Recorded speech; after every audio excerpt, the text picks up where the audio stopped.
Hey, how's it going, everyone? It is iPhone day.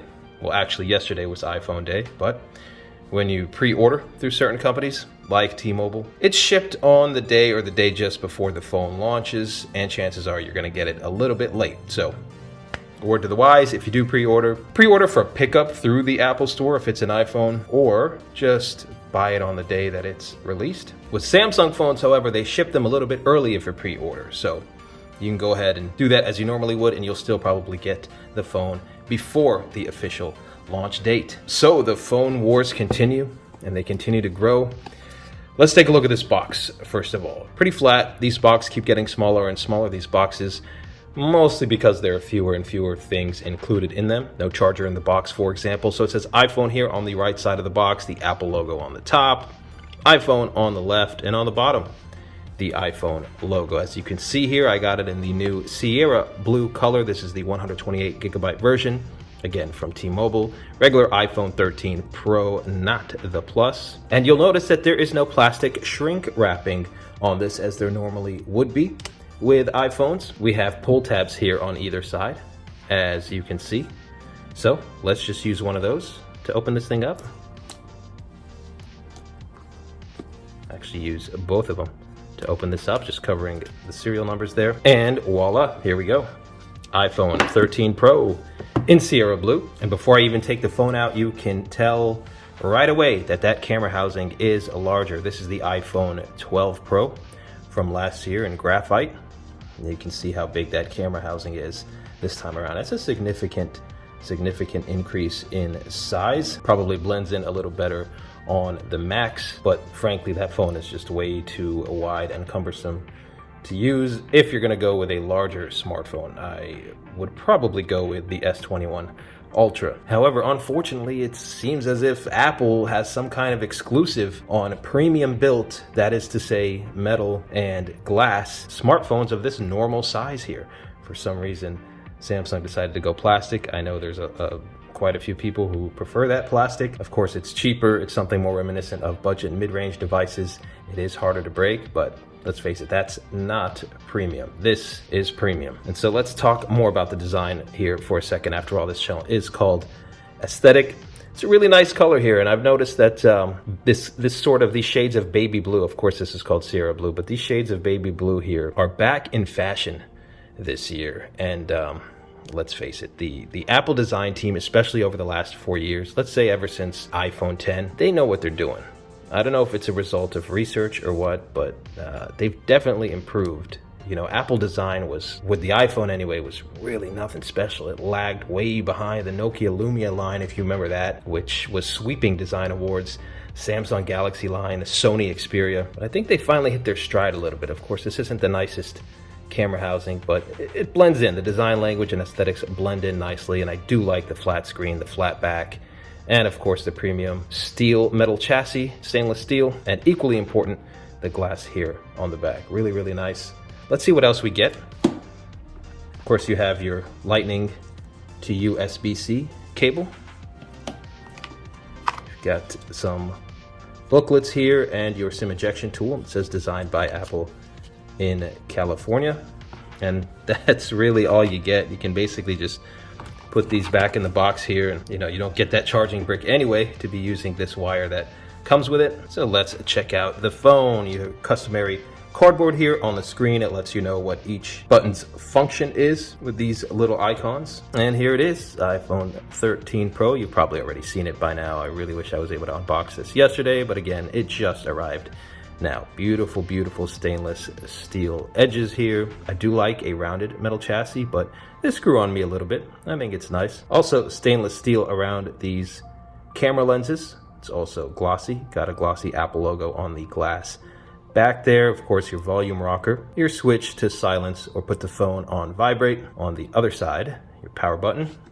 And this is a 5G antenna. Of course, these stainless steel edges do gather some fingerprints, but the way it shines, with how shiny it is when you're walking about, people will not notice these fingerprints. The phone has to be still. Somebody has to really be staring at it to notice, although it is a good idea to wipe off those smudges here and there. On the bottom, speaker grill, and of course, your Lightning port. And the European Union, the regulatory agency over there, would like to make Apple use USB-C. So I would say this Sierra Blue is very much like a baby blue. It is a really, really nice color. It's a nice color on a car. It's a nice color on a phone. This color, the last time it was really, really in fashion, I would say it was the very late 90s and the early 2000s. You had Mercedes-Benz coming out with this color with a dark gray leather interior with this baby bluish color as the exterior. Along this metal chassis here, this stainless steel chassis, I would say it looks more of a metallic gray. There is a blue shade to it, but I think it blends in quite nicely. It doesn't look as blue as the glass back. Very, very nice though. Whenever a company designs a nice smartphone, I like to give them their props, whether it's Apple or Samsung or Sony or Nokia, etc. Huawei even. Xiaomi has had some really, really nice phones. Especially that ceramic backed Mi line that started several years ago. So let's fire this thing up and I'll transfer my data for my iPhone 12 Pro. One thing to note here, usually when you get these phones through T-Mobile, there's a SIM card already in the SIM tray, but that is not the case this year. And frankly, I wasn't going to use it anyway because I'm transferring my SIM from my old phone. And it's got some juice. We've got the Apple logo here, and while this does boot up, we need to have a frank discussion about design and about S21 sales and how they were, let's just say, less than ideal, less than stellar for the Samsung Galaxy line. And a big part of that, as we know, is design. I think they took a positive step forward with the flat screen. Of course, the Ultra does not have a flat screen here. I do love this phone. But this is the only premium built phone in the line. It's unbelievable that Samsung's flagship line only has one phone built like a flagship with premium materials. I mean, let's face it. And look, I know people have their emotional attachments to the corporations that they love for some reason, so my comments might rub some people the wrong way. But look, we're just being honest, and it's out of love, and we want the best for Samsung. I'm using a Samsung as my daily driver, but I would prefer to use a smaller one, but I just could not get past the plastic back on the S21. And early leaks are a little bit promising as far as design. It looks like a flatter back and a flat front, at least for the S22 and S22 Plus. But again, the rumors are more plastic. So if you want a premium flagship in nice colors like a graphite or sort of a gold or even a white silver, it looks like the Google Pixel 6 Pro is going to be your option. Anyway, picked English, going to the United States here, and I will set up manually. And by the way, as I'm setting up my Wi-Fi here, you can't really tell, but this box is a little bit embossed. It's really difficult, probably impossible to tell here, but if you run your finger along where the iPhone here is pictured on the box, it's actually raised a little bit. So that's a really nice touch. And it's also a little bit shiny where it shows the metal edges, not as much as the phone itself, but it is a little bit there. So yeah, that's something new this year as well. A little bit raised where the iPhone itself is pictured. Data and privacy. This is a little bit ironic considering Apple's plan to scan your iMessages and your Photos app, but they have put that on hold for now, right? Face ID set up my passcode, restore from a backup here. All right, got this set up here. It says it may take a few minutes to set up my Apple ID, transferring data as we speak, I believe, as well. Another thing you notice here right off the bat is this smaller notch. I believe Apple said the notch is 20% smaller, but I don't know. It looks more than 20% smaller to me. I recall Dave 2D saying the same thing. It looks more like maybe 40% smaller or something, maybe 35%. But anyway, I think that's a welcome change. It would be great if there's no notch at all. Of course, early rumors of future iPhones are always pretty far-fetched. It talks about features that don't always land on that iPhone. I think that helps keep the stock up.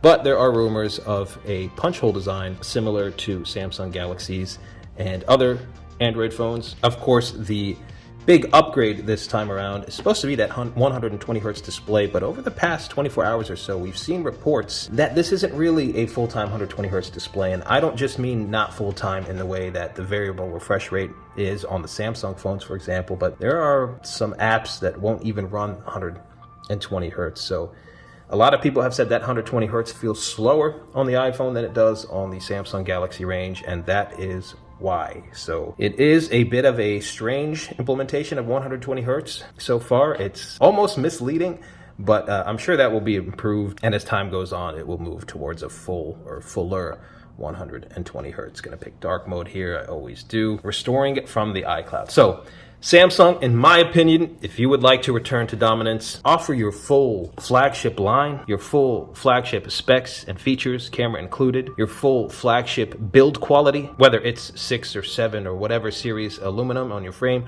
or stainless steel, and a glass back. It makes a huge difference in how the phone feels in the hand. I do not care if most people be putting a case on it or not. There are a lot of people in the comment sections of my previous video that agree with me and a lot that don't. So I'm going to acknowledge them as well. Some people do like the plastic, but the difference is plenty of people won't buy it because of the plastic. But even some of the people that say they don't mind the plastic will get the phone if it's glass. So I'd like a flat back. I'd like a uniform metal chassis, and I'd like a flat screen, and I would also like uniform bezels. Don't want it to be slightly thicker on the bottom. That doesn't bother me as much anymore because of how thin the bezels are anyway, but it's more appealing to the eye if they are uniform. And as I restore from the cloud, it looks like the phone is rebooting. As the phone does this, I'll do some more comparisons with the 12 Pro here.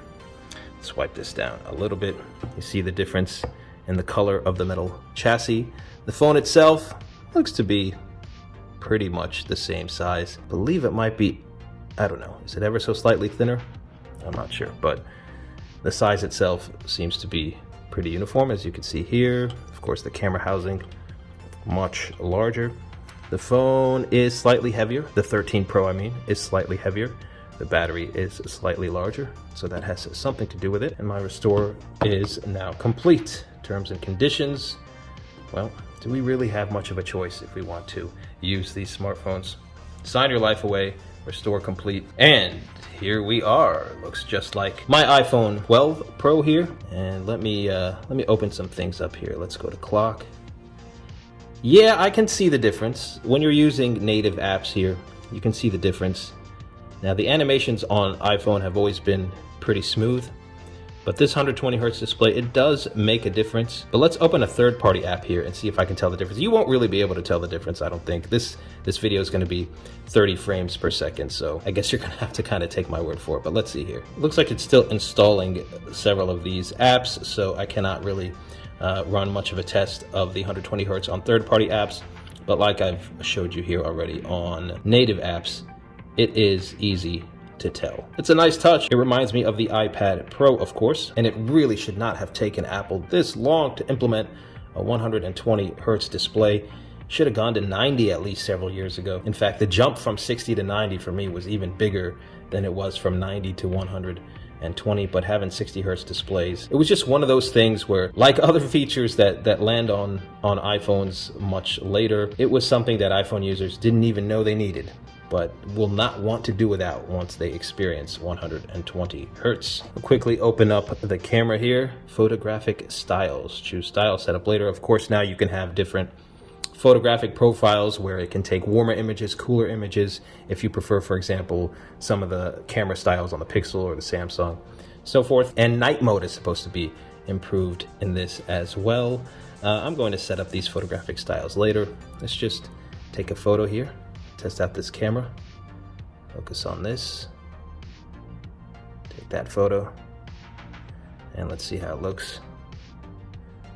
Yeah, nice clear photo, the typical sort of very natural colorway that Apple likes. Here's that new cinematic view, which I hear some people have some issues with, but if you take a look here at this test run, if I tap on that, that goes into focus, and the background goes more into a blur. And then if I tap on that candle, you see that it goes into focus, and what's in the foreground there is blurred out.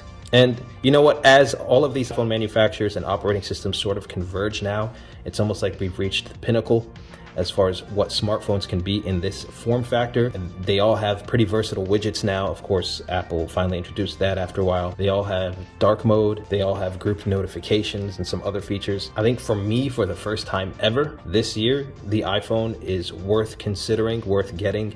If you do not care about operating system, you do not have an emotional attachment to any of these corporations, and you're just trying to decide on a smartphone. For me personally, I think I'd still stick with the S21 Ultra, even though I prefer the size of this device. But there are still several software features, dual messenger, privacy folder, which is getting more important with Apple's plans here to scan photos and messages. So just still several software features that I think are worth using the Galaxy over the iPhone for. And one of those major ones is this always on display, which for me since 2012 has been a deal breaker. I'm not using a phone as my daily driver for the last 9 years unless it has an always on display. I was enjoying that since the Lumia 920 from Nokia, which brought so much to the smartphone industry, the always on display, the wireless charging, optical image stabilization, just a phone way ahead of its time. And it's fun. It's fun to just use whatever the best phone is that year or every 2 years. And I think that's what many tech enthusiasts like to do regardless of who makes that phone. So enough ranting from me. You see these smaller notches here. Doesn't really change the functionality. You still swipe down from the left to view some notifications. To view your control panel, you do it from the right. And I guess it gives you, just a slightly bigger area with which to do that, but otherwise not much of a difference. The bezels seem to be about exactly the same size, so I don't think there's any change there. Again, the major difference is this 120 hertz display, which you can't tell on camera, but if you're viewing in person, it is a little bit smoother, but again, that's with the native apps. I don't know what's going on with these third-party apps and the reports of just 60 hertz being used on those. So guys, let me know in the comments if you're planning to cop an iPhone 13 or an iPhone 13 Pro.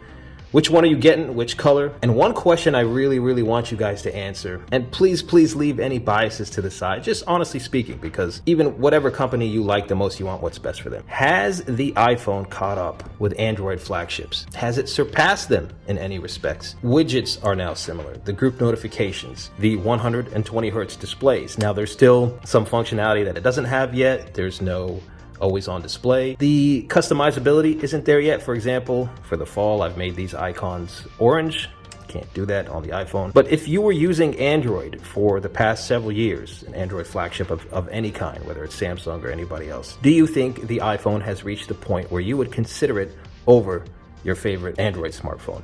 Let me know, and I will be comparing these in a future video, even though it looks like the S22 may be coming out in December or early January, so that's not too far off. Not to mention somebody who is paying for these devices themselves. I do not get review devices from Apple or Samsung. And like I said, I'm getting the Google Pixel 6 Pro in here as well. So if you want to be the first to know when those videos drop, consider subscribing. And that's all from me for today, guys. iPhone 13 Pro Sierra Blue unboxing and hands-on. Here it looks quickly next to the Samsung Galaxy S21 Ultra in Phantom Silver. Of course, different form factor, different aspect ratio. The phone is a little bit thicker. Obviously, this would be the equivalent to, of course, the Pro Max, although this is definitely easier to handle than the Pro Max line from Apple. However, the difference, of course, is Apple offers its premium line in this smaller form factor. Samsung doesn't really do that. The camera is stripped down, and of course, the back of the phone is plastic. Samsung, make your Ultra line available in a smaller size with the same exact premium build and materials. Guys, take care. Stay safe. I'll see you in the next video.